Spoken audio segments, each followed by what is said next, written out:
Did you hear about the worrying new epidemic? Schools I across did now. America are on high alert for an outbreak of furries. What the fuck is this one? Hey, Bart! Oh, hell no. Y'all niggas wildin' on my mama. Do not make fun of it. What the fuck? Talking about do not make fun of this. What the fuck is this? Y'all niggas doing this shit in public? So there's some interesting things happening with the January 6 protesters and their prosecutions, right? So it turns out they've been overcharging them, and they've been using this law that is supposed to go after corporate criminals who destroy evidence. So which was invented after the Enron fiasco. If you don't remember what the Enron fiasco is, it's not that important, but it was corporate malfeasance at the top, tippy top of corporations, and they were in bed with George Bush, which is why they got away with it for a long time. But it all came tumbling down, and as the Justice Department was trying to investigate them, they started to destroy evidence. And so the Justice Department was pissed off that they couldn't go and prosecute these people for doing that, so they had them write a law called the Sarbanes-Oxley law, which makes that illegal, and you can put somebody in prison for 20 years. So it was a real threat to the corporate criminals. Don't do this if we're investigating you. Well, they've been using that law to prosecute January 6 peaceful protesters. So the Supreme Court justice this is from the Epoch Times, seems skeptical of January 6 obstruction charges used in the Trump case. Okay. So if you guys remember, a couple weeks ago, we covered the Boeing whistleblower who allegedly shot himself in the parking lot of the hotel after he gave testimony, was supposed to drive home, and then the Boeing lawyers asked him to stay one more day, and then he was found dead, right? Because he blew the whistle and was retaliated, and that was a Sarbanes-Oxley overlap as well. Now they're using that same law that was supposed to prevent these corporate criminals from running amok, like Ken Lay and Jeff Skilling. And what did they try to do? They tried to delete some Enron evidence. Well, you can't compete with 9/11 because you blow up World Trade Center 7, you blow up all the Enron investigation evidence. That's better than blowing up the Enron evidence. You blew up the evidence of the investigation, got rid of it that day. No one said a thing. You know, Enron was announced like a week before 9/11. For those of you playing home, you know, those events were meaningful back in the day, which precipitated the Sarbanes-Oxley Act, which I blew the whistle under. Let's see, is this on here? April 13th, 2004. That's when I did my Sarbanes-Oxley complaint, and I also informed the SEC. So what I can tell you is there's a law in place called Sarbanes-Oxley. Paul Sarbanes is a Rhodes Scholar. And in 2002, they came and said there's, you know, Enron, Tyco International, Anderson Consulting, all these big financial scandals. And they said, we got to create a law to keep the country safe. So they create Sarbanes-Oxley, which mandated companies to buy software. When I say mandated, it would look like this. Go directly to jail if you don't buy the software, right? And there's more about the rules and regulations and all the stuff that you'd have to do. I forget at the time it was based on the market cap of or whether they were publicly traded or just there was size of the corporation, because they essentially, if you bought a new ERP or accounting software, I think it had to do with the size. Because I know the software we sell is partly like, and all accounting software now is made with that in mind, whether Sarbanes-Oxley is still relatively enforced or not. No, there were two pieces. So all publicly traded companies had to have either our software or IBM's version of the software. There's like three companies that were selling the software, right? That's right. So the Congress says all publicly traded companies need this software. And then the financial services companies also needed the 17A4 SEC rule implementation, which is also about retention of data and audit trails. So if there's an investigation, you cannot delete. There's no more side deals. Everything has to be tracked in the system. That's what this ledger transactions. Everything has to be on. Like you got to be able to have full audit capabilities. Something I'm very familiar with some of the systems we use now, which are later systems from the ones you were actually the beginning forefront of all this, because I think there are two or three that even had the solution to begin with, which created a veritable monopoly essentially at the time. Of the businesses that big corporations could only go to provide this one specific solution. Yeah. So that's when I started working for them. So I started working for them in 2003. So this act goes in 2002. 2003, I get a job at this company, Legato, which then got bought out a month later by this company called EMC, which is now a company that you know as Dell. Okay. That's the long story short. While I'm working at Legato, I'm like 2 weeks in. It's July of 2003. One of my clients is Tyco International. I know Tyco because they're like Enron. They're under investigation by the SEC, the FBI. So I go to a meeting. I don't meet with managers. I'm a software executive. I meet with highfalutin people. I met with the chief general counsel for Tyco International, a woman. Her name is Valley. I don't want to like dox her right now because she's probably in a nursing home someplace. Her name was Valley, and she had just done. They brought her in as a specialist. She's like a Winston Wolfe fix-it character because she had just, in her words, cooked the books for the Pfizer Pharmacia merger, or one of the it was a big tech, pharma merger, right? So that's her qualification to be sitting there. And I'm like, there with my tech team. She's got her team. We're at a big boardroom table. And I said, you're really going to love today's presentation because I'm aware you guys are under investigation and mandate not to delete any emails and all this other stuff. And our software is going to completely help you meet those needs and requirements. And when the FBI or SEC require investigation data, you'll be easily able to give it to them. And she said, because she didn't know who she was talking to, she thought I was one of them. And she's like, I don't want to know how to preserve this data. I want to know how to get rid of it without people knowing I got rid of it. And I was like a naive kid from Western Pennsylvania still. I was like, what? That kind of sounds criminal. And I thought that. I didn't say that. And one of my tech guys who had been at the company for quite some time and knew what was the inside track, he's like, oh, we can talk about that on the side or whatever. And so I knew something was going on, but I didn't know what was going on. So a month into that, I'm training people on how to blow the whistle for Sarbanes-Oxley. It's part of my job. It's also how we sell software. We have to do this training, right? So I'm training clients, big banks. This is Sarbanes-Oxley. If you have to blow the whistle, here's the requirements step by step, right? And at the same time, I'm starting to discover there's a problem with our software. It might not be what we're telling people it is. So by August, I had an appointment at the National Association of Securities Dealers in Maryland. And they tell me across the table, we're not buying your software because it's got a back door in it. I brought that to management. I started suffering retaliation. By October, I had to call the dude at the SEC who was already investigating my company. And he basically told me, if you go any further and take this type of thing public, we could put you in prison for that type of thing, which I was kind of, again, taken aback by.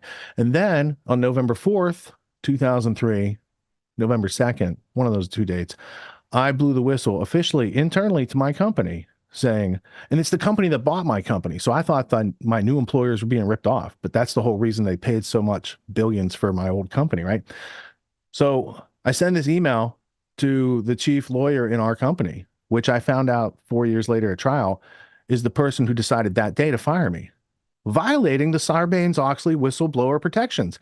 He didn't pay a $2 million fine. He didn't go to prison for 20 years. What they did was they kept the lid on their shit. They got away with it for another 10 years before anybody even raised boo about it.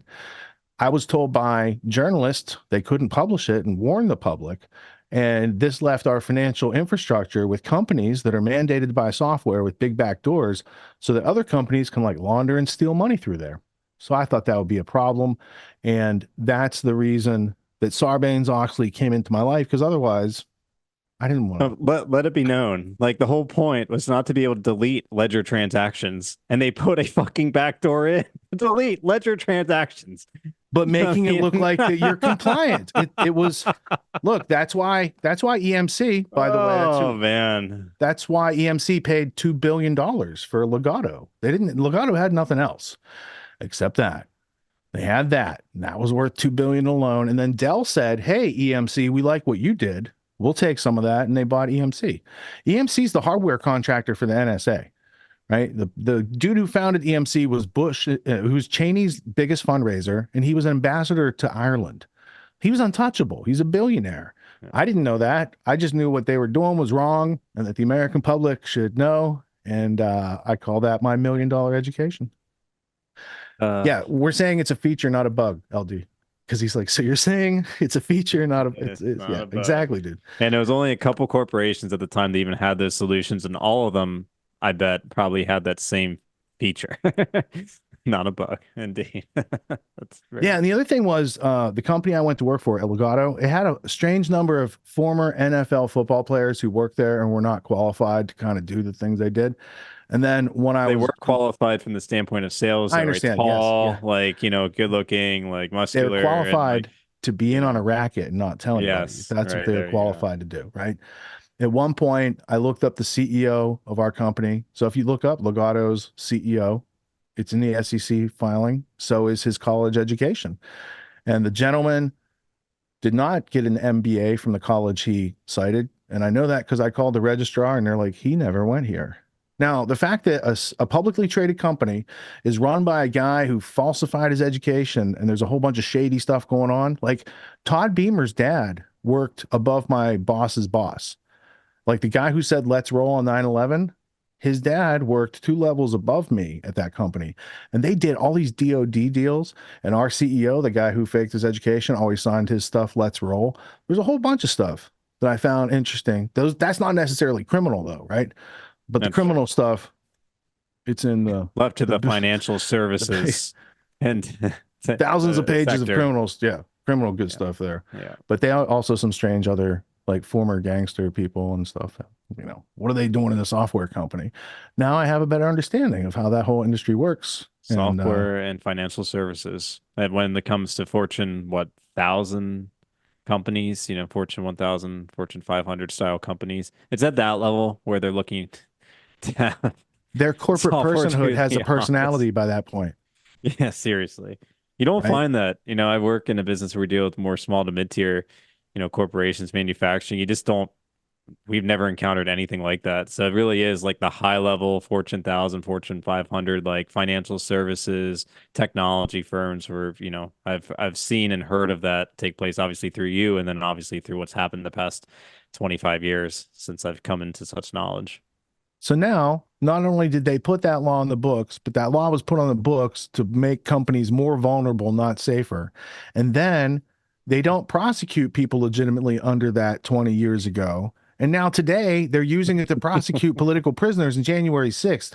Do you understand the irony of the past 20 years? But since this is it reminds me a lot as an analogy. It's been 20 years since it's 2004 to 2024. I mean, come on. Yeah, right. It reminds me as an analogy to, I think, the 1967, 69, 71, somewhere in there ruling in regards to inciting a riot in regards to the limitations of free speech. I forget the famous Brackenberg or Brandenburg or something like that. I think it was the name of this sort of. But it wasn't one of the ones where Obama's buddies like Bill Ayers and those guys bombed the Pentagon and stuff, right? It's not like those ones. That's not like those at all. But it had to do with more with like a neo-Nazi rally in somewhere in the late Skokie, 60s, Illinois, 70s. 1976. Might be that one. No, I think it was a little earlier than that. Blues Brothers. That one's an important one too. It's similar. It's similar to that, but I think this one was a little earlier. But either way, it's still it's essentially it tries to equivocate on violence when that occurs in regards to how much free speech participates into the manifestation of violence. And that's used now as a way to, mitigate all forms seemingly of free speech when it's used as a way to say like, oh, hate speech, hate speech, hate speech. We see that all over the place. And sort of invoking hate speech wherever they feel as though they're being somehow materially, their person is being threatened in some capacity. And that is used then as a potential precedent that could be used in court if it goes that far. Very damaging. Same thing now we're seeing with Sarbanes-Oxley. They're finding whatever they can to say, well, in this case, they're disrupting. They're disrupting. I don't feel safe because they're disrupting, or it's not even about safety at this point. It's just that the fact that we can't conduct our job. We have a quorum. We should be able to vote and do our jobs. So this can be applied so liberally in so many cases that if it's not, better defined, of course, that's the point. It's just funny that first it from a facade sort of standpoint, it said it's going to do a certain thing and it does the opposite. And now they're utilizing the other language within it to, sort of, through a roundabout way, weaponize it against innocent individuals. So, I mean, just goes to show you how absurd any sort of this is what happens when you have ill-defined definitions, and ones where the boundaries are very loose and are always been nebulous from the very beginning, where the wording is not very concise and the boundaries aren't laid explicit for those to be able to understand. And this allows the law to be weaponized any which way by any sort of clever lawyer that takes the time to figure this out. So very damaging, very destructive, and really disgusting to see it being weaponized against innocent people. I mean, it's one thing to, be a way to protect rich billionaires and their companies and their financial interests. It's another thing to go after like innocent people that entered the building for a couple of minutes after the Congress people left the building out of fear for their lives or whatever nonsense they made up that day. Plus, it's a slippery slope. Like, where does it end? Does it end? That's my point. That's the boundaries. Yeah, right. There's no boundaries. You posted a tweet. Somebody was late for work. That person works at Congress. They blame you. They come and get you with the jackboots. Like, it's just another reason to make like East Germany circa like 1965. I mean, you sort of live in a constant state of panic or fear because you don't know where the boundaries are. Everything is upside down. So definitions, you sort of, you can't know if is it literal, is it metaphorical, or is it the opposite, even from what I'm reading. So you're trying to figure out what words mean. Think if you're in a situation where you can't figure out what words mean, that probably means that the tyrants are in control. That's the whole point.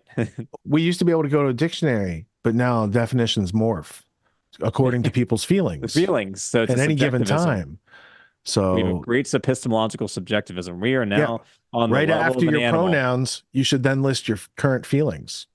Just like the furries, we're on the level of an animal. So we're just like, it's like the Maggie was showing me this dumb What's movie. your favorite fursona? She's like, you ever I can't see this movie believe called Tusk? And I'm like, what? And it's basically about this dude who turns into dude. I've passed on that movie many times that it's been offered. I didn't watch it, but I was laughing because I went through like the 10-minute like synopsis, and I'm like, really? And I'm like, so here's a man trying like you're normalizing it. Justin Long there to normalize something for you, Dr. Lexus. Don't even have to do that today. Like people are doing it themselves. They're dressing up in costumes. They're getting on their knees. They're pissing and shitting in the streets or something crazy. I'm sure there's the furries that do that. So if a furry owns a business, do they have to provide service when you go into the counter, or do they just piss on your leg and you have to take it? Like what are they bringing us to the next step? Where are the boundaries? Because those kids are going to grow up and they're going to want to do things. They're going to want to sell you insurance, and you're going to be racist or some furryist because you won't sit at the table. No, that's with already the person happened. That's in the UK. That's already happened. Paul Joseph Watson, like a year ago, commented on the fact they were recordings from a fucking elementary school or middle school where the kids are complaining about how this one child says he's a cat or a lion or something, and just makes like purring noises throughout the class. And they can't say, and they were saying this is disruptive and we can't take it anymore. And the teacher's like, that's racist. It'd be funny if he's trolling. That's actually happening though. Like I hope it is true, but I went and looked it up. I mean, I'm pretty sure that one was legit. He's got a side bet with his buddies. Like, look, I read about this thing and I bet I could do this thing and our teacher has to take it. All right.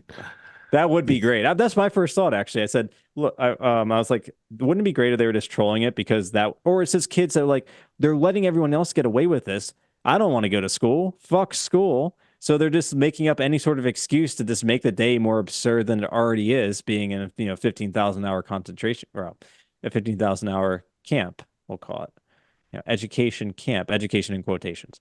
You definitely cannot compare schooling to things that the British created in South Africa.